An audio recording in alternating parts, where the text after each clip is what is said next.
Extreme Ownership is written by Jocko Willink, a SEAL leader who explains how the lessons he learned in combat are relevant to leaders in any role. The importance of team is emphasized. You are only as good as the men or woman behind you. This book provides fundamental leadership lessons through Willink's insightful combat experiences and stories. Willink examines a number of leadership concepts that have been proven as effective in both combat and business scenarios. Leadership, the single most important factor. Without a team, a group of individuals working to accomplish a mission, there can be no leadership. The only meaningful measure for a leader is whether the team succeeds or fails. For all the definitions, descriptions, and characterizations of leaders, there are only two that matter: effective and ineffective. Effective leaders lead successful teams that accomplish their mission and win. Ineffective leaders do not. For leaders, the humility to admit and own mistakes and develop a plan to overcome them is essential to success. The best leaders are not driven by ego or personal agendas. They are simply focused on the mission and how best to accomplish it. Part I. Winning the war within the leader is truly and ultimately responsible for everything. That is extreme ownership, the fundamental core of what constitutes an effective leader in the SEAL teams or in any leadership endeavor. On any team, in any organization, all responsibility for success and failure rests with the leader. The leader must own everything in his or her world. There is no one else to blame. The leader must acknowledge mistakes and admit failures, take ownership of them, and develop a plan to win. 2. When subordinates aren't doing what they should, leaders that exercise extreme ownership cannot blame the subordinates.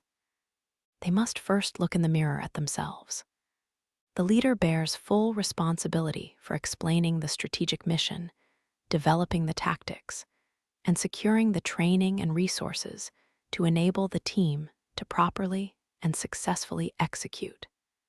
If an individual on the team is not performing at the level required for the team to succeed, the leader must train and mentor that underperformer. But if the underperformer continually fails to meet standards, then a leader who exercises extreme ownership must be loyal to the team and the mission above any individual.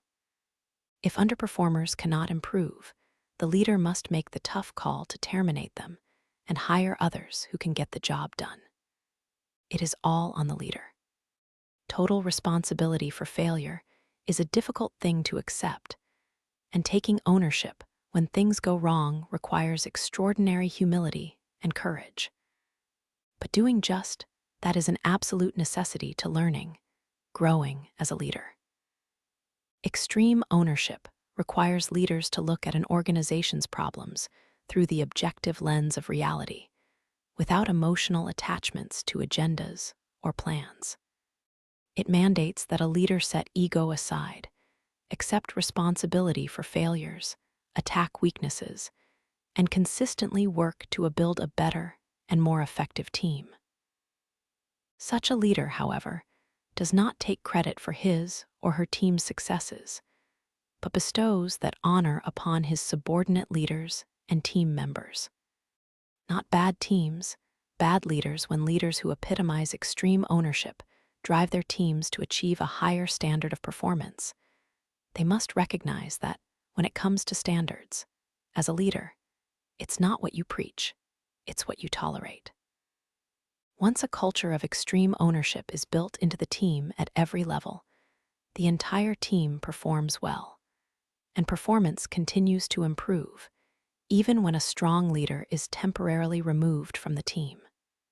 The recognition that there are no bad teams, only bad leaders, facilitates extreme ownership and enables leaders to build high-performance teams that dominate on any battlefield, literal or figurative.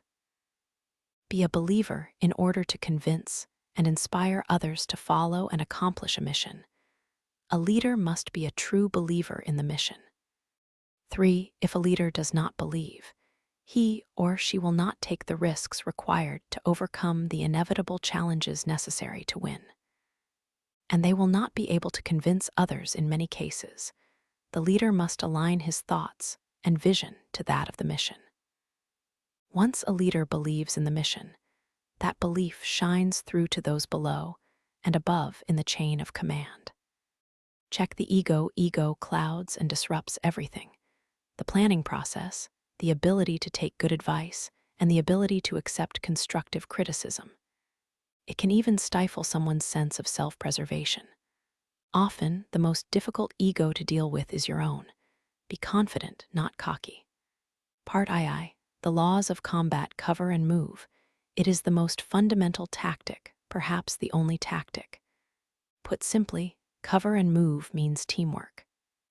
All elements within the greater team are crucial and must work together to accomplish the mission, mutually supporting one another for that singular purpose. It falls on leaders to continually keep perspective on the strategic mission and remind the team that they are part of the greater team, and the strategic mission is paramount. Each member of the team is critical to success, though the main effort and supporting efforts must be clearly identified. Alternatively, when the team succeeds, everyone within and supporting that team succeeds. Every individual and every team within the larger team gets to share in the success. Accomplishing the strategic mission is the highest priority. Simplifying as much as possible is crucial to success. When plans and orders are too complicated, people may not understand them. And when things go wrong, and they inevitably do go wrong, complexity compounds issues that can spiral out of control into total disaster.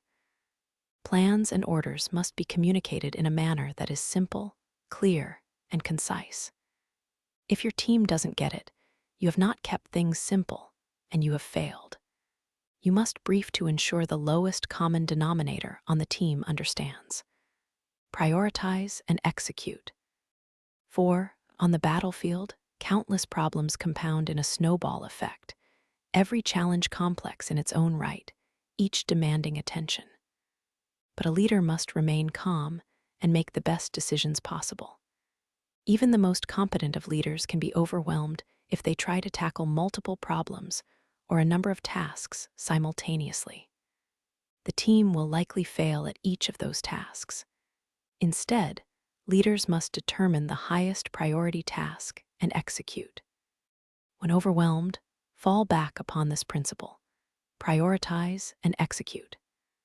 A particularly effective means to help prioritize and execute under pressure is to stay at least a step or two ahead of real-time problems.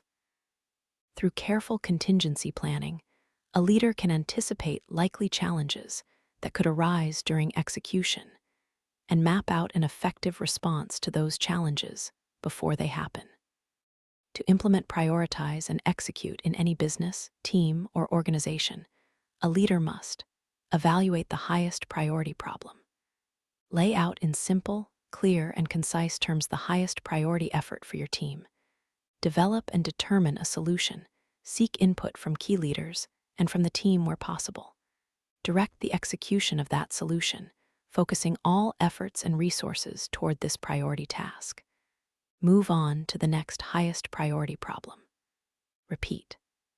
When priorities shift within the team, pass situational awareness both up and down the chain. Don't let the focus on one priority cause target fixation. Maintain the ability to see other problems developing and rapidly shift as needed. Decentralized command human beings are generally not capable of managing more than 6 to 10 people, particularly when things go sideways and inevitable contingencies arise. Teams must be broken down into manageable elements of 4 to 5 operators with a clearly designated leader. Those leaders must understand the overall mission and the ultimate goal of that mission. Junior leaders must be empowered to make decisions on key tasks necessary to accomplish that mission in the most effective and efficient manner possible. Teams within teams are organized for maximum effectiveness for a particular mission. 5. Part III. Sustaining victory. What's the mission? Planning begins with mission analysis. Leaders must identify clear directives for the team. Once they themselves understand the mission, they can impart this knowledge to their key leaders and frontline troops tasked with executing the mission. A broad and ambiguous mission results in lack of focus, ineffective execution, and mission creep. To prevent this, the mission must be carefully refined and simplified so that it is explicitly clear and specifically focused to achieve the greater strategic vision for which that mission is a part. The mission must explain the overall purpose and desired result, or end state, of the operation. The test for a successful brief is simple. Do the team and the supporting elements understand it? Best teams employ constant analysis of their tactics and measure their effectiveness so that they can adapt their methods and implement lessons learned for future missions. Often business teams claim there isn't time for such analysis, but one must make time. A leader's checklist for planning should include the following: analyze the mission, understand higher headquarters' mission, commander's intent, and instate the goal. Identify and state your own commander's intent and instate for the specific mission. Identify personnel, assets, resources, and time available. Decentralize the planning process. Empower key leaders within the team to analyze possible courses of action. Determine a specific course of action. Lean toward selecting the simplest course of action. Focus efforts on the best course of action. Empower key leaders to develop the plan for the selected course of action. Plan for likely contingencies through each phase of the operation. Mitigate risks that can be controlled as much as possible. Delegate portions of the plan and brief to key junior leaders. Stand back and be the tactical genius. Continually check and question the plan against emerging information to ensure it still fits the situation. Brief the plan to all participants and supporting assets. Emphasize commander's intent. Ask questions and engage in discussion and interaction with the team to ensure they understand. 6. Conduct post-operational debrief after execution. Analyze lessons learned and implement them in future planning. Leading up and down the chain of command, any good leader is immersed in the planning and execution of tasks, projects, and operations to move the team toward a strategic goal. Such leaders possess insight into the bigger picture and why specific tasks need to be accomplished. This information does not automatically translate to subordinate leaders and the frontline troops. Junior members of the team, the tactical level operators, are rightly focused on their specific jobs. They must be in order to accomplish the tactical mission. They do not need the full knowledge and insight of their senior leaders, nor do the senior leaders need the intricate understanding of the tactical level operators' jobs. Still, it is critical that each have an understanding of the other's role. And it is paramount that senior leaders explain to their junior leaders and troops executing the mission how their role contributes to big picture success. As a leader employing extreme ownership, if your team isn't doing what you need them to do, you first have to look at yourself. Rather than blame them for not seeing the strategic picture, you must figure out a way to better communicate it to them in terms that are simple, clear, and concise, so that they understand. This is what leading down the chain of command is all about. Leading up the chain of command requires tactful engagement with the immediate boss, or in military terms, higher headquarters, to obtain the decisions and support necessary to enable your team to accomplish its mission and ultimately win. To do this, a leader must push situational awareness up the chain of command.